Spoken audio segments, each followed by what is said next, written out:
All right, what up? It is Saturday morning, um, towards the end of August, early in the morning. I don't know if you can hear it, it's raining in the shop. It's kind of rainy. Um,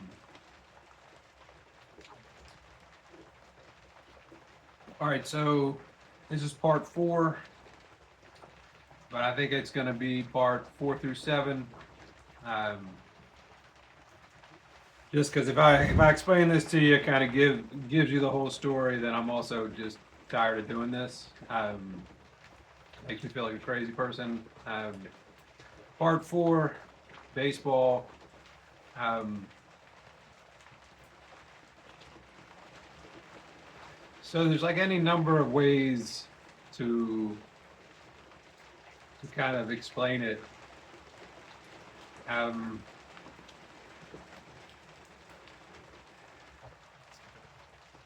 I've done this one other time, um, and describing this in a baseball sense, and it was like talking about like signs that coaches give, baseball signs, and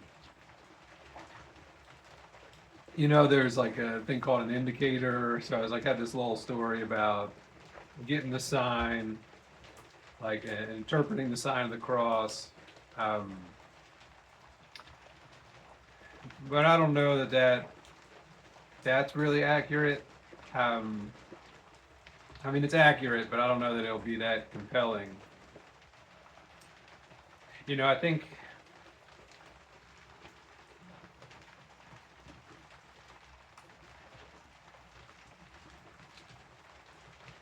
I think there's a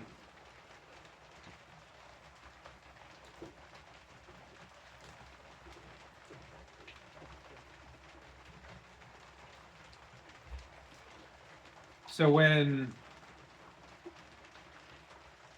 part of a lot of what I'm saying is like the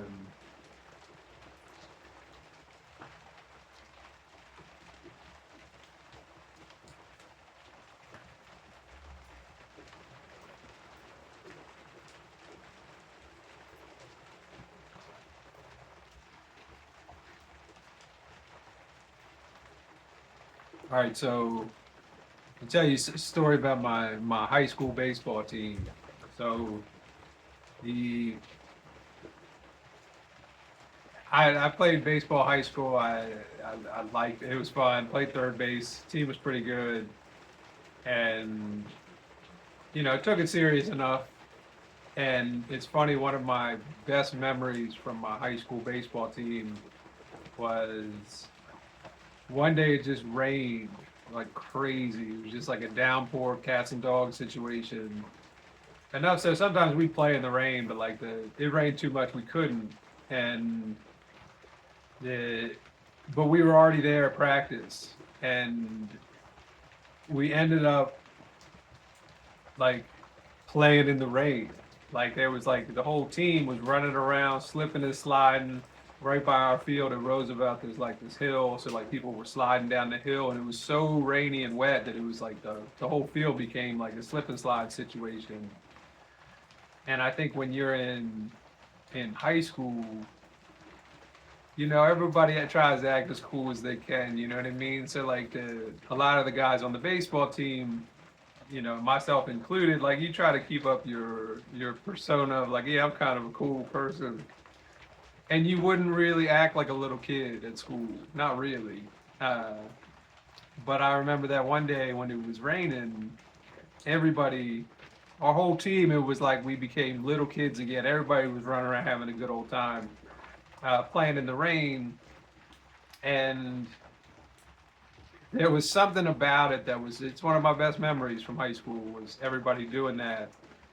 And it's like, to me, it's like a lesson of like being involved in something, like participating in something, um, that, you say, why you play a high school sport? Why do that? I don't really want to play or whatever. I mean, I think I did want to play, but just in general. And you're like, well, if you don't play, like you'll miss out on that one chance to play in the rain. You know what I mean? Um, just by virtue of being there, right? And I feel like there is in to tie it to what I'm talking about with climate change. It's like we need a team. We need some organization or some structure around everybody trying to chip in, right? Forget about what the governments are doing. I mean, of course that's important, but we don't have any control over that. Not really, right? Not as individuals, but like as individuals, like we can we can form a team, right? And like, yeah, a lot of it might just be kind of grinding out, grinding and grinding and grinding, making a little bit of progress. The what I'm calling for here, a month of rest, is like an exercise in patience. You know what I mean? It's like it's a compound interest type of thing. Like, look, let's get organized. Do this every January. Um, but then we'll have a chance to play in the rain, right? We might make it. I think if we don't organize, like we never get there. Um, that's that's really what I'm talking about. I mean, and the other piece of it is like there is there's an aspect to sports, right? At least in my experience, where like like the kid that can ball, like who can really ball, right? And like being like a natural baller, like the I mean, there's one in every town at least, and sometimes there's a few in every town, but they're not everywhere, right? And like the being a natural baller carries a certain currency in society, you know. And what I've realized is there's also a dynamic in sports where the guys just below, like the guys that play ball and that love it and that take it serious and that are into it, but like they aren't the one, right? I realized that those guys can take a lot of pride in in showing other dudes that they ain't the one, right? Like that, like, yeah, I'm not the one, but you sure as hell ain't the one. You know what I mean? And there's a whole sports ecosystem. There's a whole societal dynamic around guys that love ball that are like, nah, you ain't it, right? And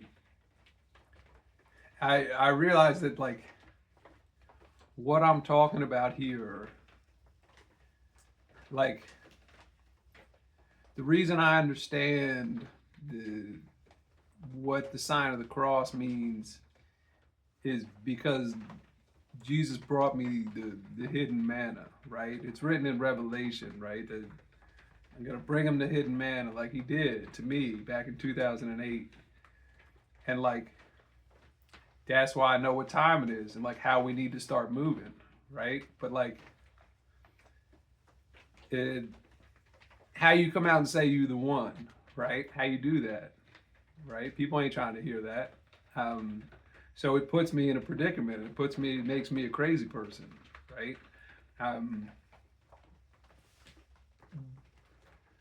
But like ultimately, it is time to go. It is time to move, and it's the if Revelation is essentially like a code, you know what I mean? It's like Joseph's dream or the Pharaoh's dream in Genesis, right? You can crack it, and once you crack it, you understand what the plan is. Then the trumpet, right? Like the holy trumpet. People say, oh, when Jesus comes back, you're gonna hear the trumpet. Like the trumpet essentially becomes a coach's whistle, right? You blow the whistle, hey, it's time to go, right? We as a team, we need to move. It's time to go, and all I'm really saying is that the the temple that Jesus said he would rebuild in 3 days like the 2,000 years has passed, right? We're in the third day. It's time to build the new temple. But if you think about the trajectory of,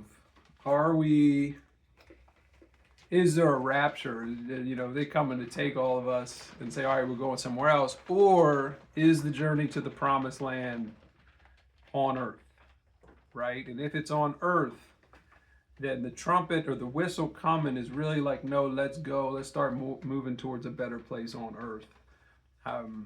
And to me, it just makes a lot of sense that the play that we would run here is to essentially to rebuild the temple of a global month of rest from fossil fuels in January. That's how we mitigate catastrophic climate change, and that's how we prevent catastrophic climate change, and how we build a more just and peaceful society. You know, we need to recognize that. I mean, I'm American. I'm a capitalist at heart. You know what I mean? But like there needs to be, the people need to put some guardrails around what we're doing to this environment, or things are going to get dark here on this planet. And you know, I don't want that. I'm trying to play in the rain. You know what I mean? Have some fun. Let the kids grow up. Yeah, man. That's it. 4 through 7. That's the story. Yeah, I'm gonna go enjoy my Saturday.